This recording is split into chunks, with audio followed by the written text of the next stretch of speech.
God's next great promise in the book, and we're going through the books of the Bible. I want to go through each of the books of the Bible. We're not going to get totally stuck in Genesis. As a matter of fact, we're almost finished with Genesis. But the next great promise that he makes in the book of Genesis was the promise that he made to a man named Abraham, he would later call him, when he called Abraham out of Ur of the Chaldees in Genesis chapter 12. And he made covenant with Abraham, and he promised him a land and a seed, descendants as the sand of the seashore. And he promised Abraham that he would be a blessing, that all the families of the earth would be blessed through Abraham. That's where we're driving to. But before we can get to Abraham, I want to ask the question, why did God call out Abraham? What was happening among men on earth? Remember last Sunday when we left at night, we left Noah getting off the boat. And remember, the very first thing that Noah did was offer sacrifices to God. Remember God's assessment of the earth, that all humans were evil continually. That everybody on earth, except for Noah, his wife, his 3 sons, and their three wives, everybody else on earth was only evil continually. And God decided that every living thing on earth, not only men but animal, would be killed. So that's where we left Noah, a year and 10 days on the ark, having gotten out of the ark. So a year and 10 days have gone by. The earth is dry. The waters have subsided. And God tells Noah, leave the ark. And so what we see in the scriptures is that Noah... Let me start it. Is that Noah makes sacrifice to God. Remember what I just said. Everything was only evil continually, but not anymore. With the setting of Noah's Ark on Mount Ararat, humanity has entirely changed. All that's on earth now are God worshipers, Yahweh worshipers, pure lovers of God in Noah and his wife. And what we see in the book is that in Genesis chapter 8, from this total chaotic, violent world, a year goes by, everything has died. Noah gets off the boat, and the first thing that we see happen is Noah makes a worshipful gesture to Yahweh, the one true God, and he builds an altar.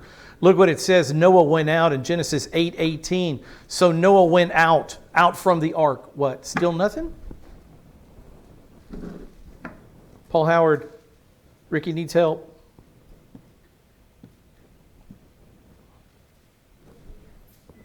Huh? How about now?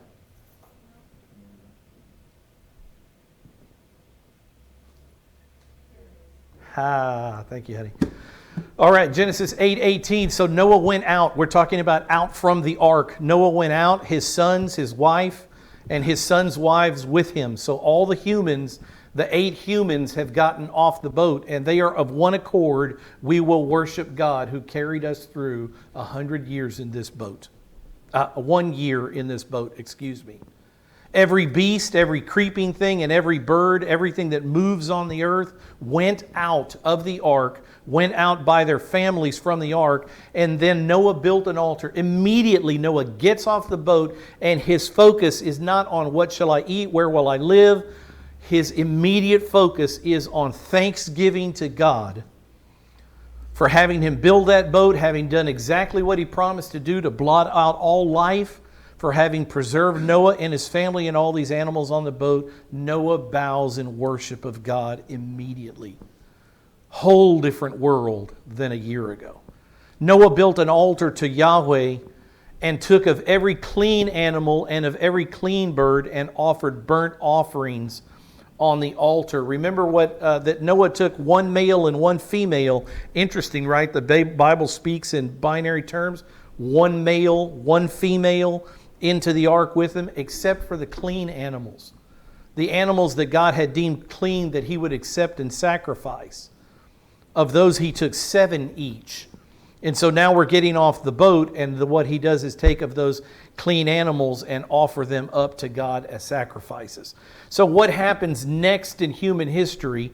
Noah and his family begin to repopulate the earth. Not everyone that comes from Noah and his boys, not everyone that's born remains pure and worshipful.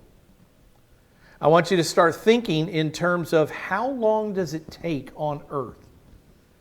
How long does it take on earth for Noah and his 3 sons to repopulate? I'm not discounting their wives, but they repopulate the earth. How long went by before the Tower of Babel disaster? It wasn't very long. I'll show you a timeline in just a minute, but start thinking about that. You've got 8 people on earth that purely worship God.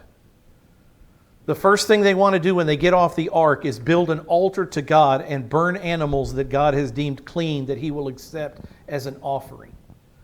These are the men and these are the women, and only the men and only the women. These are the people that repopulate this earth.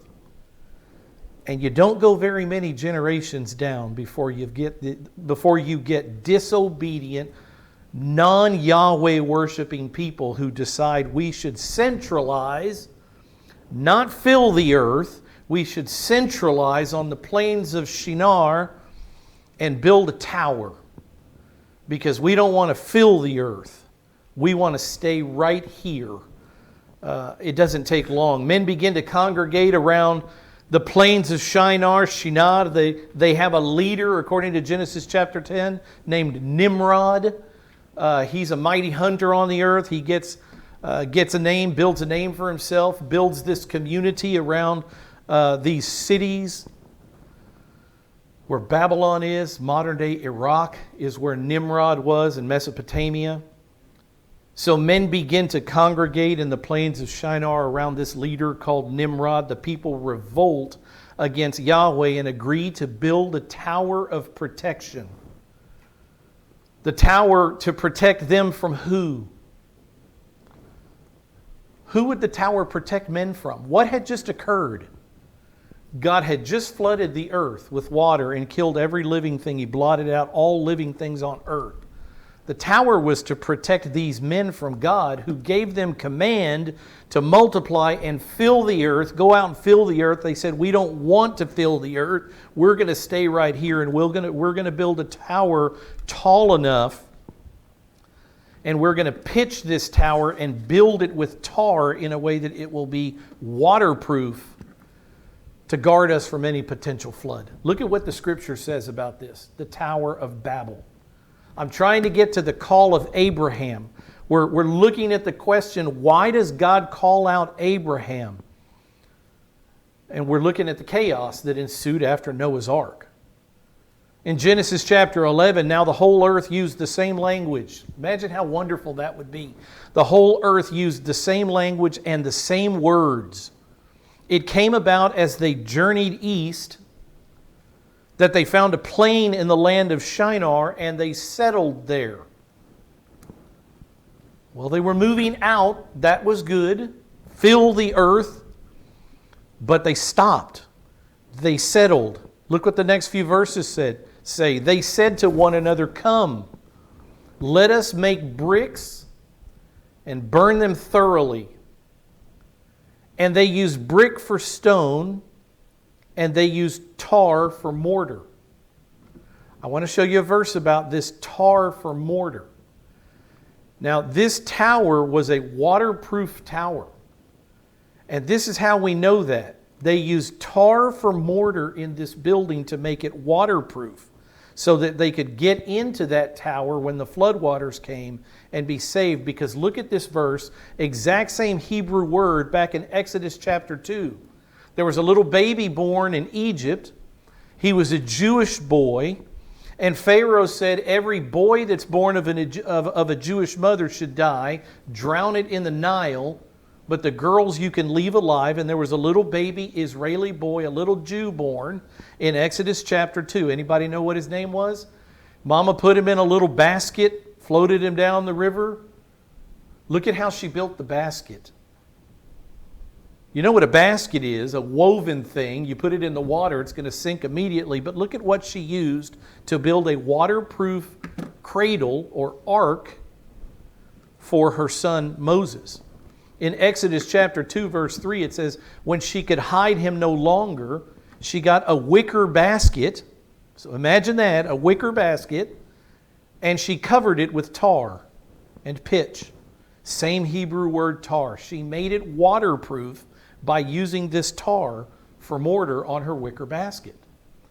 Then she put the child, we know the child is Moses, she put the child into the basket and set it among the reeds by the bank of the Nile. She waterproofed the wicker basket so that it would become a boat, an ark, a salvation vessel for her son Moses. So go back to this verse in Genesis 11. That's what they're doing. That's what's going on. In defiance of a direct command from God, multiply and fill the earth, these people under Nimrod said, we won't do it. We're going to settle here. We're going to build a tower. We're going to pitch it with tar for mortar so it'll be waterproof. Look what they said. Come, let us build for ourselves a city and a tower whose top will reach into heaven, and let us make for ourselves a name. Otherwise, because if we don't build the tower and if we don't build the city, we will be scattered abroad over the face of the whole earth. Who wants them to scatter abroad over the face of the whole earth? God does. That was his command to Noah as they got off the boat. These men don't want to do it anymore. So they decide that they are going to build a tower that reaches into heaven, a waterproof tower in defiance of God's command to fill the earth and in defiance of that flood water. We dare you to do it again. Can't be done. Look what it says in the next verses. Genesis 11, 6 and 7. The Lord said, who's he talking to? The Lord said, behold, they are one people, and they all have the same language, and this is what they began to do, building this tower in defiance of God's command to humanity. They're not worshiping Yahweh the way Noah did when he got off the boat. They're doing the opposite. We will not do what you say. This is what they began to do, and now nothing which they purpose to do will be impossible for them because they can work so efficiently together. They all understand each other's language. So what does God say? Come, let us go down. Isn't this interesting? Almost sarcastic language, because men on the earth are saying, we're going to build a tower to the high heavens. And it's like God saying, no, you'll never reach me, but we'll come down there. We'll meet you where you can be met, but you'll never reach the heavens. So God says, come, let us go down there and confuse their language so that they will not understand one another's speech. Who's God talking to? He's talking amongst himself. He is a triune God. It's the Father and the Son and the Holy Spirit having conversation, just like Jesus did in John chapter 17 when he prayed the high priestly prayer to the Father. They communicate one with the other perfectly, have forever. Always will. Just like they said, let us make man in our own image. Now they say, let us go down there, Father, Son, and Holy Spirit. Let us go down there and do this to mankind.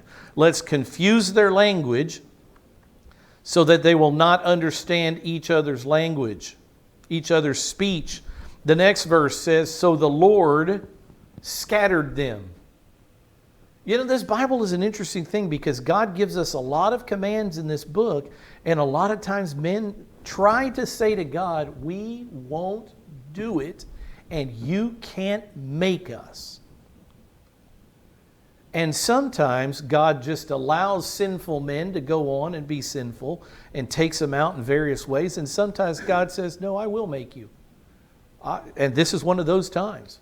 I told you to fill the earth, and you're going to do it. We can do this the hard way, or we can do this the easy way. And so God came down, and this was the punishment to mankind. The Lord scattered them abroad from there over the face of the whole earth, just like he told them. Go and fill the four corners of the earth. They didn't want to do it, so God said, I've got a way to make this happen. They stopped building the city. Well, of course they did. They couldn't build anymore. They couldn't understand each other. Therefore, the city's name was called Babel, because there the Lord confused the language of the whole earth. And from there the Lord scattered them abroad over the face of the whole earth. So again, you have this Nimrod leading chaos, leading this revolt against the living God by leading men into making this tower out of brick and mortar, waterproof tower, so that they wouldn't be scattered. You have God responding, not by flooding the earth again and killing them all, because He just did that recently, and then He promised He would never do it again. We were talking on the way over here in the car about what if God wouldn't have promised to flood the earth, if every time the earth was filled with men who were evil continually, how often would He have to flood the earth to kill all evil? So like every 30 days. Because that's just the heart of man. And it took, as we'll see in just a minute, about 100 years for this to occur. In a 100-year period of time, from the time that Noah got off the boat, and all 8 humans on earth were 100% worshipers of the one true God, it took 100 years for earth, for humanity to devolve into this defiant bunch of, God, we won't listen to a word you say. Not everybody. There's always the remnant. I always like to bring that up. There's always worshipful people on earth. But this earth had already, in a very short amount of time, completely devolved into chaos. A couple of dates. I like timelines. This, and you never know when you go really, really, really far back how accurate these timelines are within 100, 200 years. But I got these facts from Answers in Genesis. Ken Ham, Australian Ken Ham, is the Answers in Genesis guy. And this is his timeline. Creation of mankind. You want to put a date on it? 404 BC. And the way he does this, if you're thinking, how in the world could you do this? Remember, in the book of Genesis, there are places where God says, this man lived this long, he had this son, and then he died. Like Genesis chapter 5 gives us a lot of years. The man lived this long, he had this son at this age, he lived this many more years, and he died. And it goes on and on like that. So you take these watermarks in the Bible, these time stamps, and you just start building from there. And so you come up with a pretty solid timeline. Creation, he says, was in 404 BC. Ken Ham, interesting, knows the heart of man. He doesn't give Adam any time in the garden at all. Of course, it's all a guess and no one knows. But he says the fall of Adam was in 404 BC, the same year that God took that dirt and made Adam. Couldn't stay there for a year before he took a bite out of the tree. I like to think he was there for a little longer than that. But how long would it take? We just don't know the answer to that. So 404 BC for the creation of man, Genesis 1, Genesis 2, the fall of Adam, and Genesis 3. And then we get to the flood of Noah.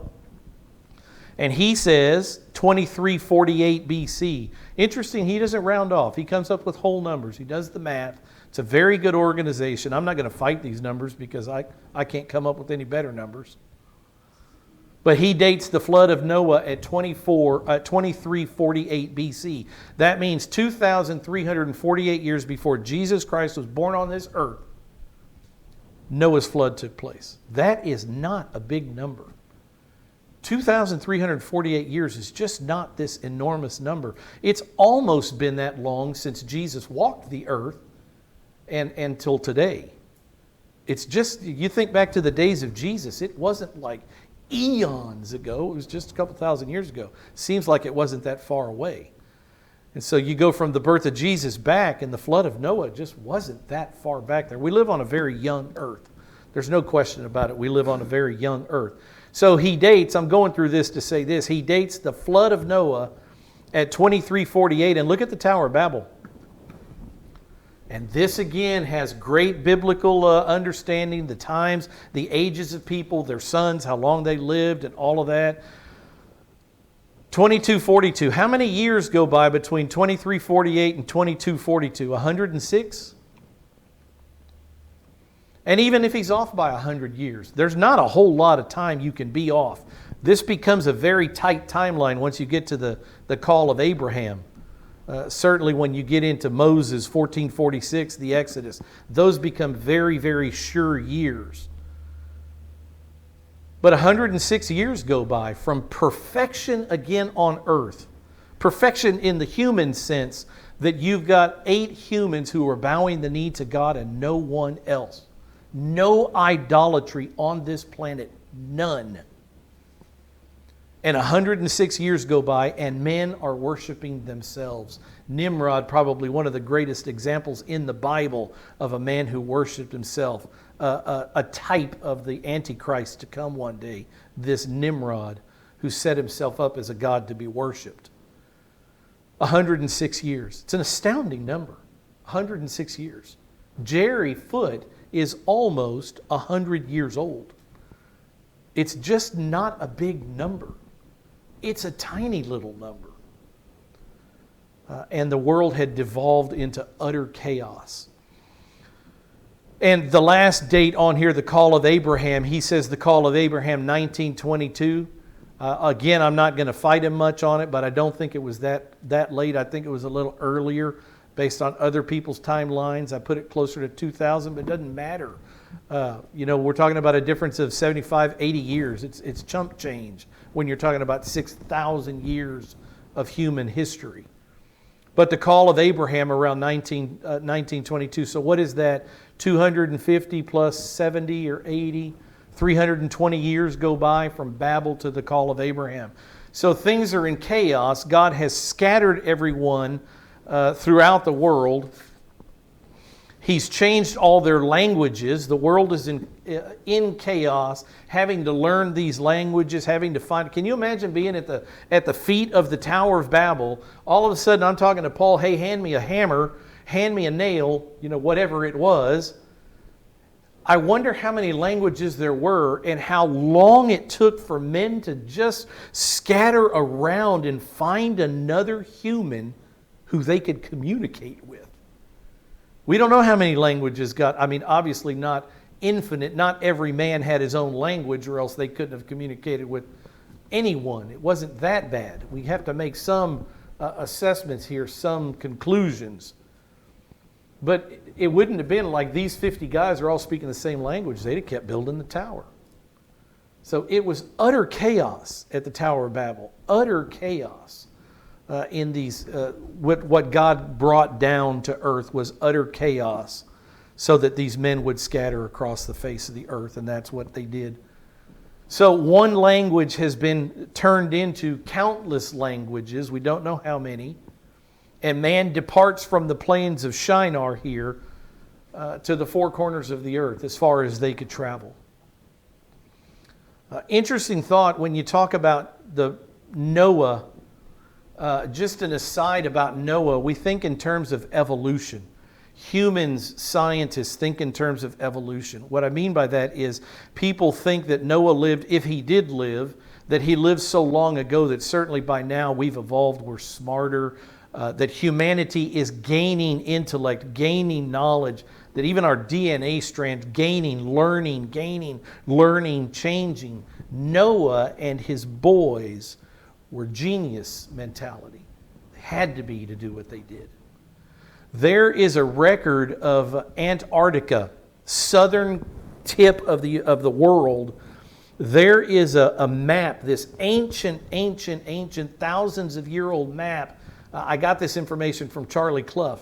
But there's this map that men had that they found that was ancient. They couldn't date it. But they thought it was a made-up map because Antarctica had riverbeds in it.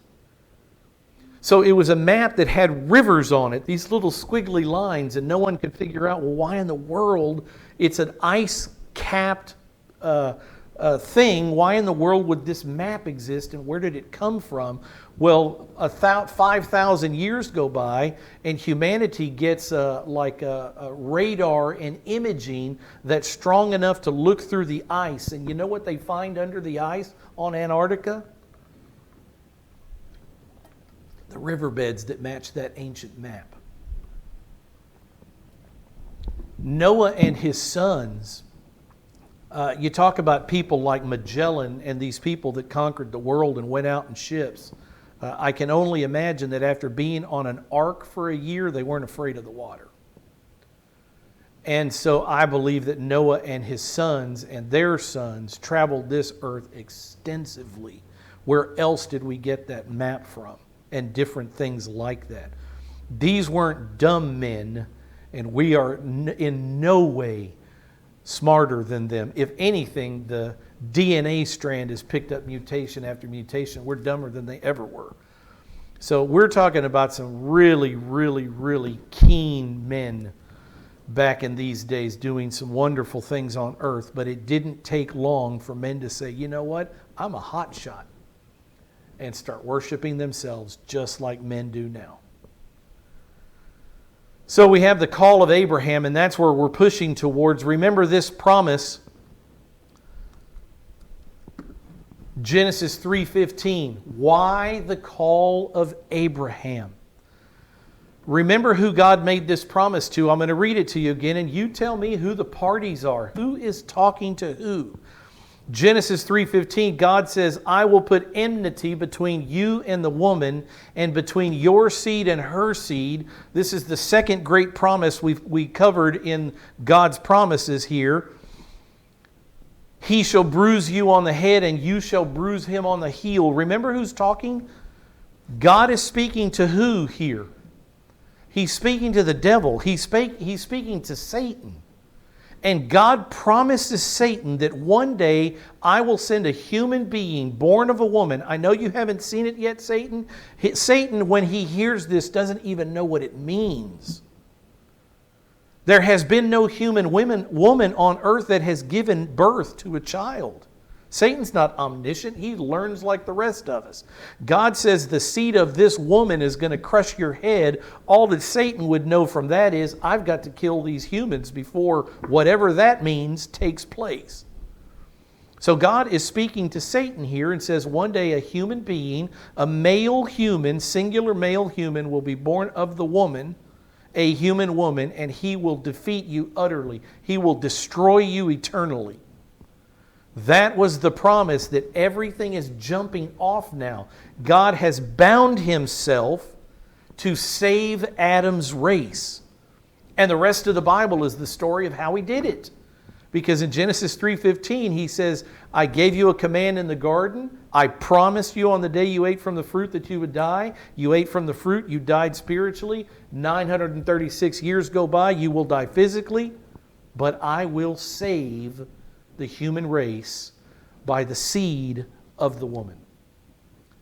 And so he's made this promise to Satan that humanity would be saved, and that because Satan did this by tempting Eve, who gave the fruit to her husband, and he ate also, that Satan would be eternally destroyed. And so we get to the call of Abraham, and you say, Lord, why are you calling out Abraham? I think part of the reason, there's twofold. There's two members of the audience that God is constantly teaching and talking to. One part of the audience is the angelic realm, the angels and the demons. He's teaching the angels through human history. We know that. And the other part of the realm that he's teaching is us. So we want to know who it is that is the seed of the woman, and God starts narrowing that plan from all the families of the earth that were only evil continually. God says Noah. 100 years go by, you've got Noah, Ham, Shem, and Japheth. He's got 3 sons. The world is in utter chaos. They're building this tower. God destroys that, stops the city from being built. Doesn't say he destroyed the tower, I don't think, but I would imagine he did. Who knows how far along they were. He confuses their languages and they scatter. So you've got Ham, Shem, and Japheth, who were sons of Noah. One of those men, only one of those men could be the carrier of the seed of this woman. Only one of them could be the father of the Savior who would eventually come. Who is it? It's Shem, the Semite, the Jew. the Jew to come. That's where we get the word Semite or anti-Semitic. We get it from Shem's name. By the way, Shem means name. The word Shem means name, N-A-M-E. That's what his name means. Shem means name. And so that's where we get the word anti-Semitic from. It's the people who hate Noah's son Shem's family. Abraham would come through Shem. So God starts narrowing this promise so that mankind could know, Lord, if you're going to deliver us and make all these promises of a Messiah, how in the world will we ever know who He is? How could we possibly identify out of the Tower of Babel and all this chaos and all these languages, how could we ever identify who the one is? God says, well, I'll show you. Keep reading the book. And we get to promises like this, where God calls out one man. And remember, Satan wants to stop the seed from being born because the seed is going to destroy Satan forever. And he knows that. He takes God at His word. When God says the seed will crush your head, He knew exactly what that meant, and He went on a rampage trying to stop that. Satan is better than men in a lot of ways. He takes God at His word. He knows when God says something, God means it. He doesn't play with God. He did once. He will never do it again. So we have this promise. The Lord said to Abram, go forth from your country. Abram was living up, interestingly, in the plains of Shinar, in the area up in Mesopotamia. Ur of the Chaldees, up in the Fertile Crescent, we call it. Yahweh, the Lord, said to Abram, go forth from your country, leave here, and from your relatives, leave your family, and from your father's house, even leave your father's house, to a land that I will show you. We call that land the Promised Land, the land of Canaan. God is calling out one man in the midst of this chaos and disunity and all these things that are going on earth. He calls out this one man and He says, I'm going to send you to a new land, and it's through you that all the families of the earth will be blessed. You are the carrier of the seed promised to Satan in the garden. You're the man. You're the one. Look what it says in the next two verses. We'll cover this next time. The great Abrahamic covenant. What does God promise Abraham?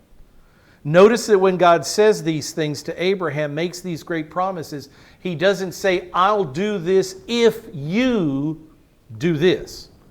This isn't an agreement. You pay me and I'll do my... This is a unilateral covenant. God says, I'm going to do this no matter what you or your people Israel does. And thank goodness He says it, because how long did it take again for the purity of Noah and his 8 family members to turn into chaos on earth? 100 years. God couldn't find a human being on earth ever to make a covenant like this with if man had to meet some obligation.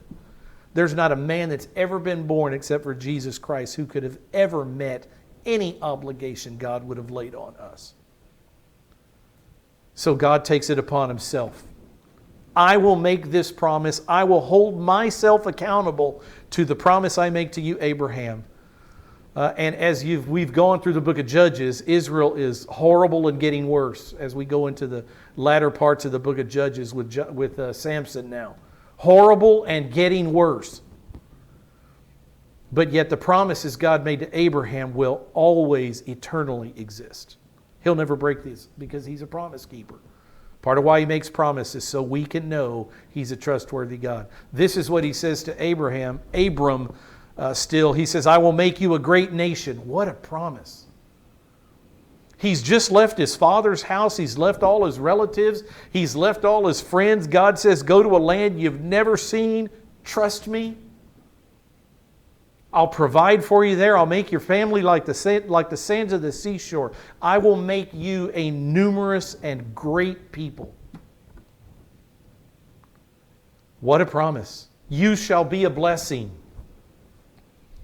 And I will bless those who bless you, and the one who curses you, I will curse. Can you imagine a thicker blanket of protection placed across your shoulders? Creator God says to Abraham, your people I will protect. I will bless those who bless you, and the one who curses you, I will lift my mighty hand, and I will curse them for you. Vengeance is mine, and I will protect your people, Abraham. That's why there will always be Jews.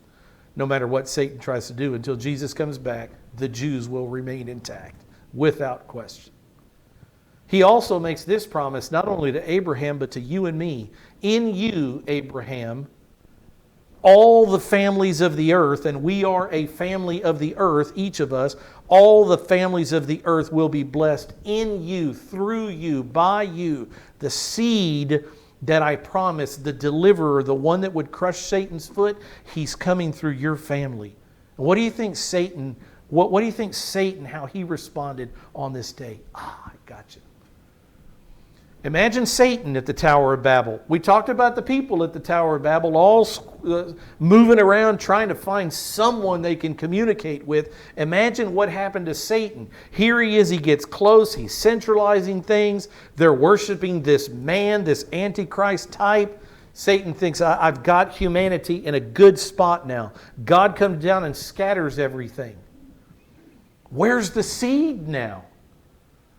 Who does Satan attack? Where's the seed? And God comes down and says, there he is right there. His name is Abram. All Satan had to do, listen to what I'm saying. All Satan had to do on this day in Genesis chapter 12, when God spoke to Abraham, all Satan had to do to win was kill one measly human being. A man named Abram. And he couldn't get it done. Couldn't get it done. How close was he? One guy. One guy. It's all I had to do. There's no question. I tell you, Satan takes God at his word. He understood exactly what these verses meant, and he knew, if I can destroy this one man, I win. There will be no deliverer to come and crush my head. Couldn't get it done. And Satan has tried for thousands of years to kill those Jews. Can't get it done. Can't get it done. Because God has a protective blanket. Now, God disciplines them harshly and kills plenty of them. But there will always be Jews. There will always be representatives from all 12 tribes of Israel because of the promises that God made right here on this page to Abraham. I will bless you. I will make you a great nation. You will be a blessing to the world.